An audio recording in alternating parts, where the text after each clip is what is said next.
सूरत नमल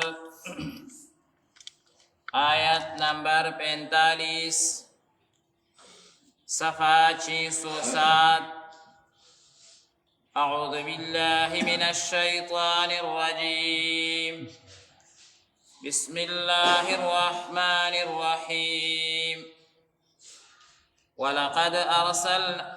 ولقد أرسلنا إلى ثمود أخاهم صالحا أن اعبدوا الله فإذا هم فريقان يختصمون قال يا قوم لم تستعجلون بالسيئة قبل الحسنة لولا تستغفرون الله لعلكم ترحمون قالوا اطيرنا بك وبمن معك قال طائركم عند الله بل أنتم قوم تفتنون صدق الله العظيم. بسم الله الرحمن الرحيم.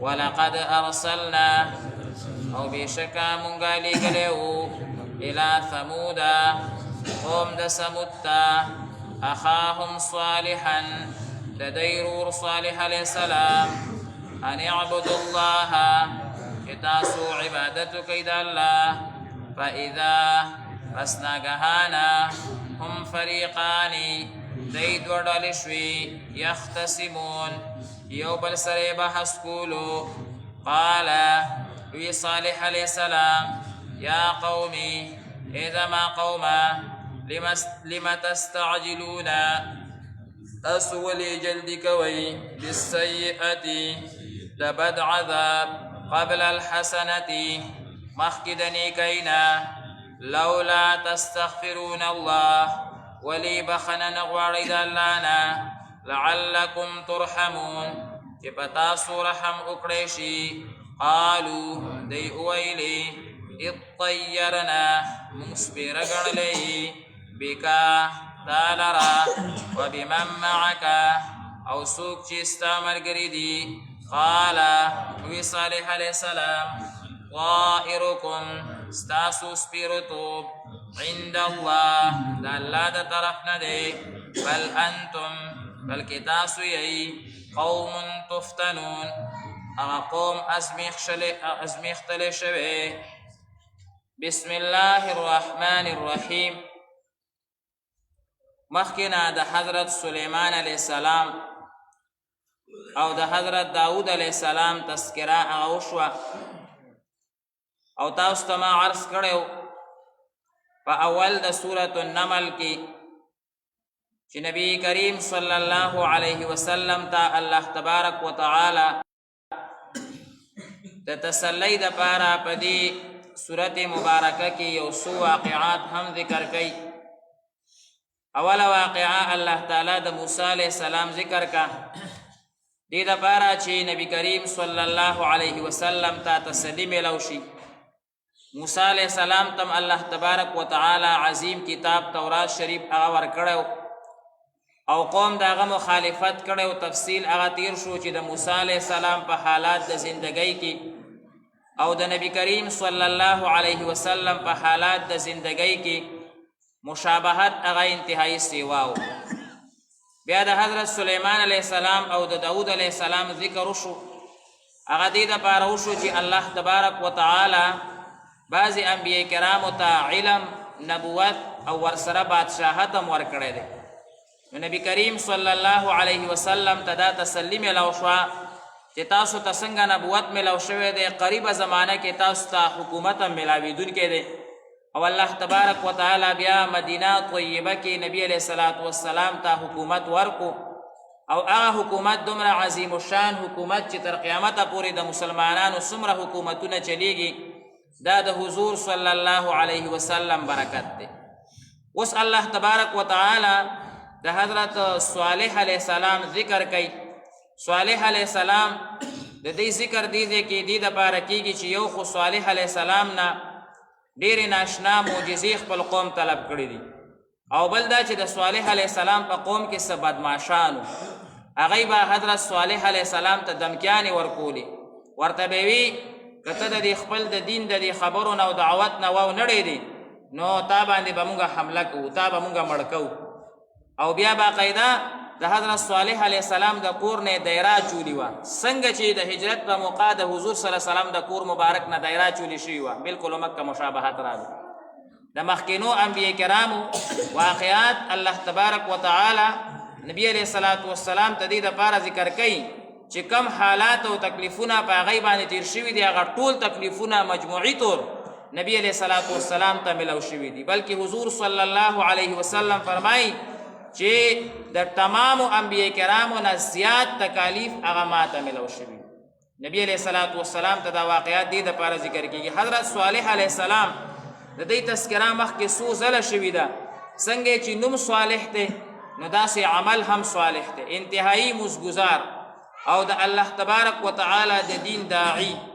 او صالح علیه السلام ډیر بزرگ شخصیت الله تبارک وتعالی سمودیانو ته واستولو. الله تعالی فرمایي ولقد ارسلنا الى ثمود اخاهم صالحا، قوم ثمود ته موږ د هغې ورور صالح علیه السلام استولی. ورور په دې اعتبار سره چې قبیله یو وه، دا د یو نیکه اولاد دی، نو د دې وجهې نه دی ته رور هغه وویلې.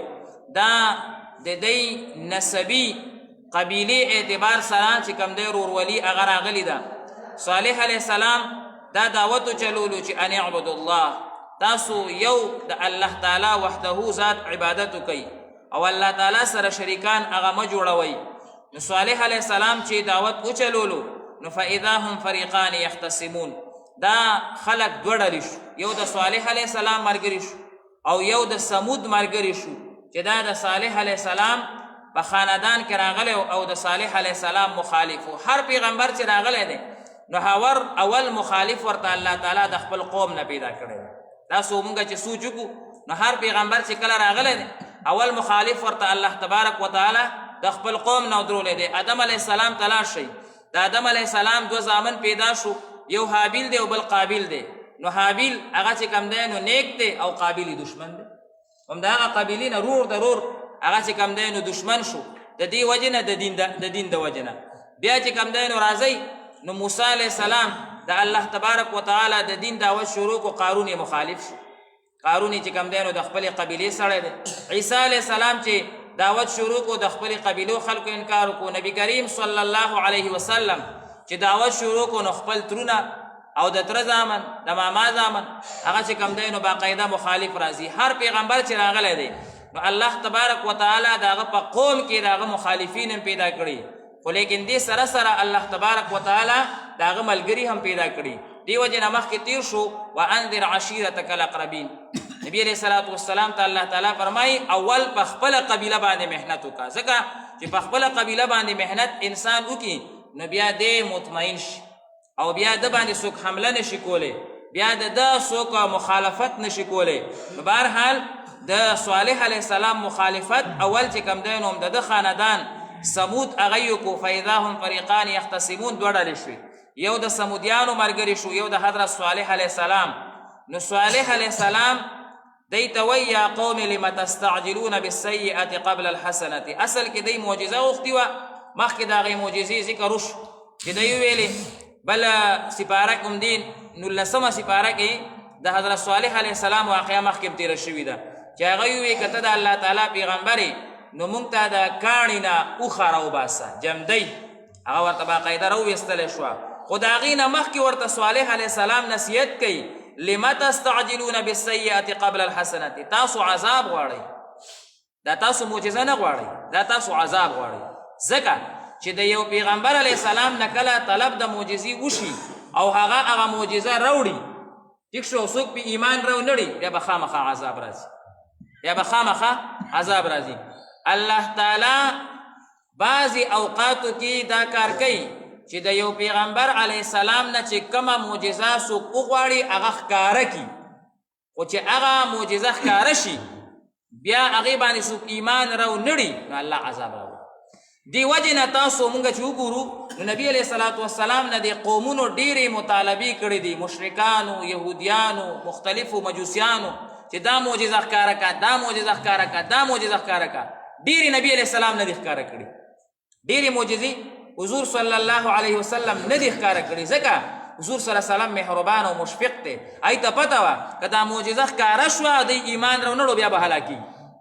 او همداسې شوي هم دي چې کله یې معجزه ښکاره کړې ده او بیا ایمان نه دی راوړی، نو بیا الله تبارک وتعالی تباه کړي دي. لکه دا شق القمر معجزه ده چې نبی علیه الصلاة والسلام ته یو قوم ووایي چې دا سپوږمۍ دې دوه ټوټې شي، دا راته دوه ټوټې. حضور صلی الله علیه وسلم اشاره وکړه، یو په یو غر باندې پرېوته، بل په بل غر باندې پرېوته. شاهدان موجود شو، تاجران چې را روانو باقاعده هغوی وي چې موږ ولیده چې سپوږمۍ دوه ټوټې ده، یو په یو غر باندې پرېوته، بل په بل غر باندې هغه پرېوته. په دې معجزه باندې هم مشرکانو ایمان راونړو. نبی علیه الصلاة والسلام ته الله تعالی رخصت کو، بیا پې 7 کاله قحط راغلی. تفصیل هغه چې کوم دی نو تېر شوی دی، زه صرف اشاره کوم. نو بهرحال لما تستعجلون بالسیئة قبل الحسنة لولا تستغفرون الله. صالح علیه السلام څه وایي؟ استغفار وایي. نو لعلکم ترحمون، په تاسو به رحم وکړی شي. د الله نه بخښنه وغواړئ، معجزات مه غواړئ. که معجزات مو وغوښته او ایمان مو راونړو بیا به هلاکېږئ.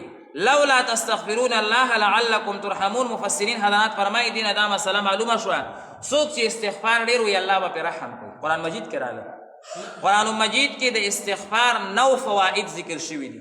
احادیث مبارکو کې خو ډېر ذکر شوي 9 فواید. د استغفار ډېر زیات فواید دي، دومره فواید چې انسان د استغفار فواید راغونډولی نشي. استغفار به باقاعده دا چې څوک کثرت سره وایي، کثرت سره الله تعالی هره پریشانی ختموي. علما وایي یو څو وظایف داسې دي چې هغې سره د انسان هره پریشانی ختمیږي او د دنیا او روحانی ترقی او د زړه نرمي به ورسره میلاویږي. یو پکې استغفار دی. څوک چې استغفار کثرت سره وایي زړه به یې نرمیږي، زړه ته به نورانیت او اطمینان او خوشحالي میلاویږي. دا ټوله دنیا چې نن اطمینان پسې ګرځي او ټوله دنیا راحت پسې ګرځي، دا به څه سره میلاویږي؟ استغفار سره. او باقاعده بیماری به ورسره ختمیږي. او رزق، الله اکبر، رزق خو دا داسې راکاږي که نه څنګه چې دا مقناطیس ځان ته اوسپنه راکاږي. که څوک وایي چې زما رزق د سیوا شي، کثرت سره د استغفار وایي. او که نه وایي چې ډېر زر را باندې دا رزق راکولو شي او ډېر زر مې دا پریشانۍ ختمې شي، بیا به استغفار وایي توجه سره. وخت به ورته وباسي، وخت به وباسي، لږ به کیني، تسبیح به لاس کې وي او سترګې به یې پټې وي او په دې طریقه باندې به استغفار وایي چې استغفر الله. که صرف دا لفظ هم وایي کافي دی. که ورسره استغفر الله ربي من كل ذنب واتوب الیه هغه چاته وځي هغه خو بیا نورم ښه دی.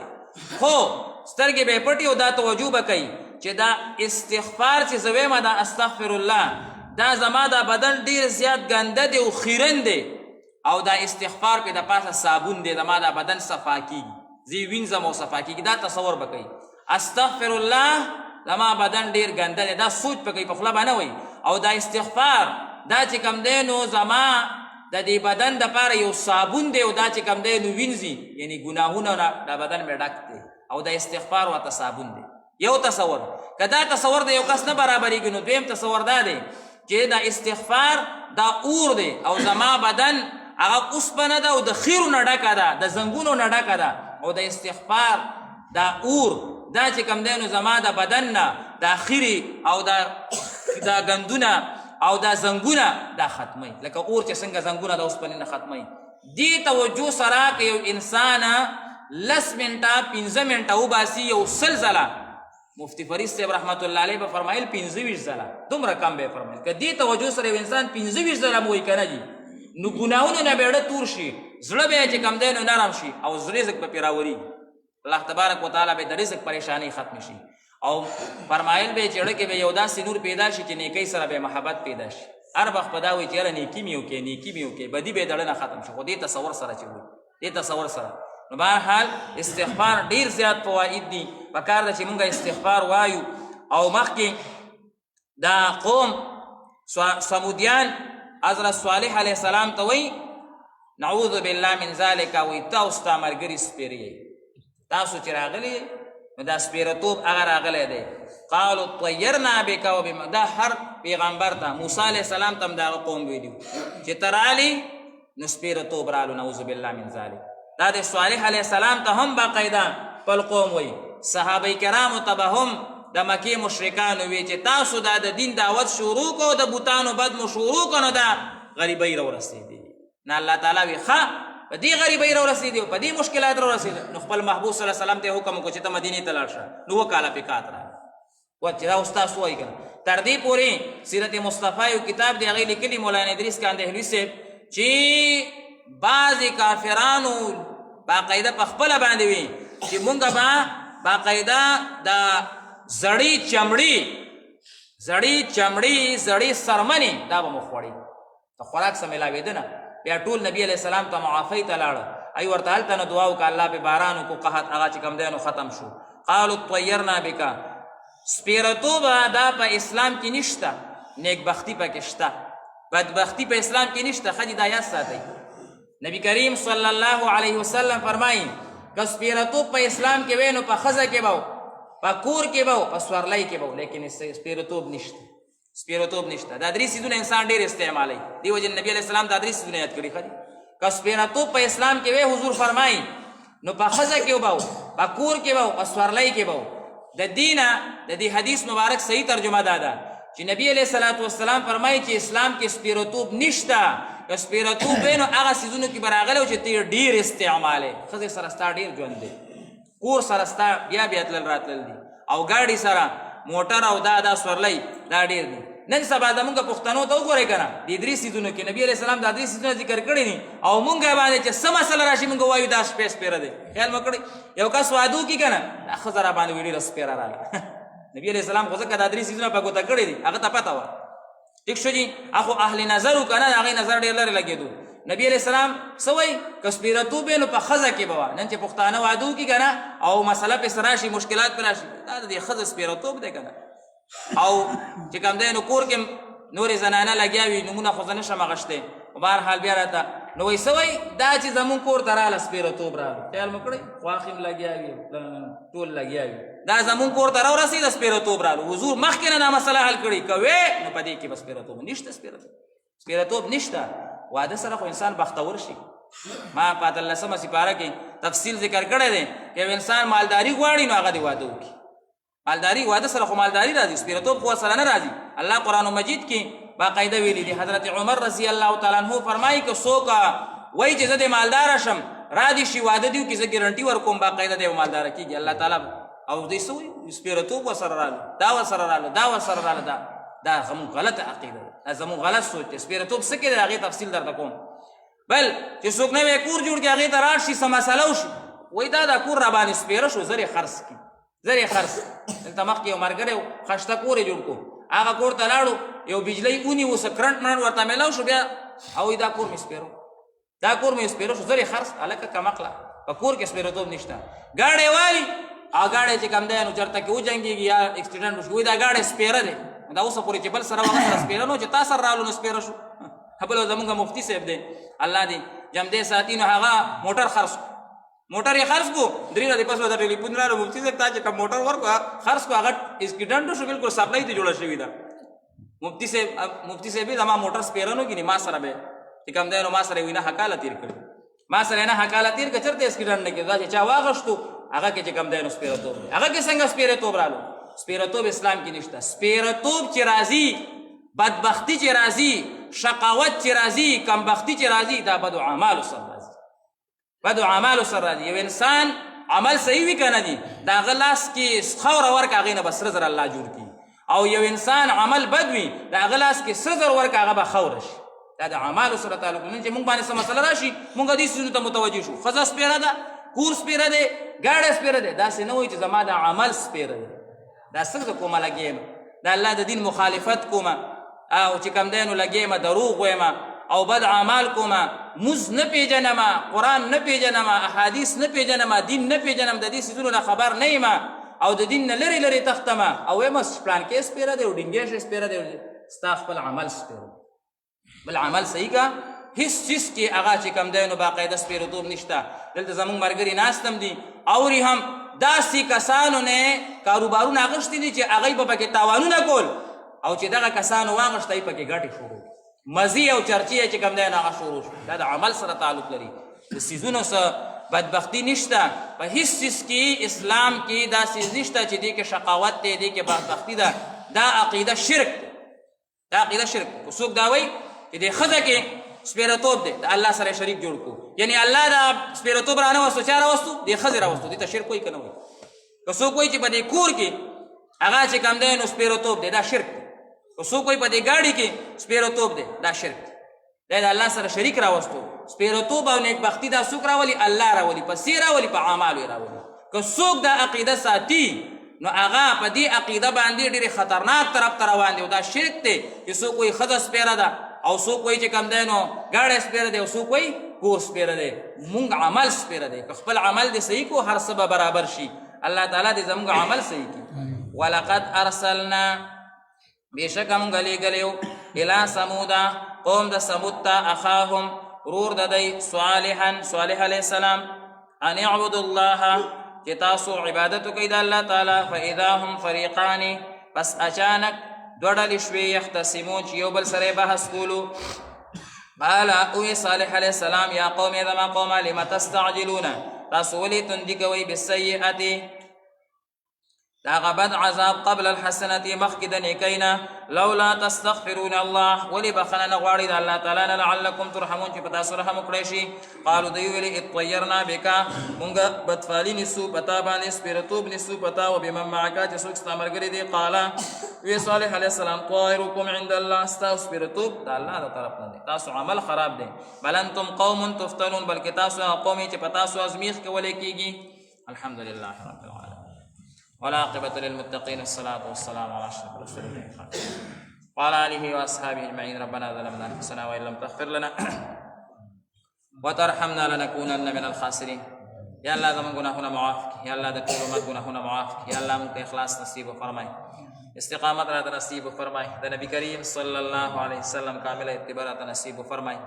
سمنا بیماران دی الله ټول ته شفای کامله عاجله نصیب فرمای مبارک عظیم میاشت روانه د خدای پاکه د هغې نه مخکې زموږ د ټول ګناهونه معاف خدای پاکه د ټولو پریشانۍ یا الله ختم فرمای عظیمه میاشته مبارکه میاشته او خدای پاکه مونږ پکې اوسه نه د غفلت نه محفوظ کړي د ګناهونو نه خدای پاکه محفوظ کړي یا ارحم الراحمین د نیکو طاعاتو لپاره مونږ ټولو ته شفا صحت کامله نصیب فرمای څومره بیماران دي حاضرینو کې سامعینو کې کورونو کې مستورات ټولو ته یا الله شفای کامله نصیب فرمای صحت کامله ورته نصیب فرمای د رمضان المبارک عظیم میاشت یا الله مونږ ته تعظیم او عظمت نصیب فرمای یا الله د ټولو خرچي د اوسه دی نه یا الله برابر فرمای چې څه ضروریات دي خدای د خپل در نه برابر فرمای د رمضان د خرچونه یا الله مونږه د عبادت لپاره فارغ فرمای یا الله عبادت لپاره مفارغ فرمای خرچي د ټولو یا الله د خپل عالی در نه برابر فرمای صلی الله تعالی علی خیر خلقه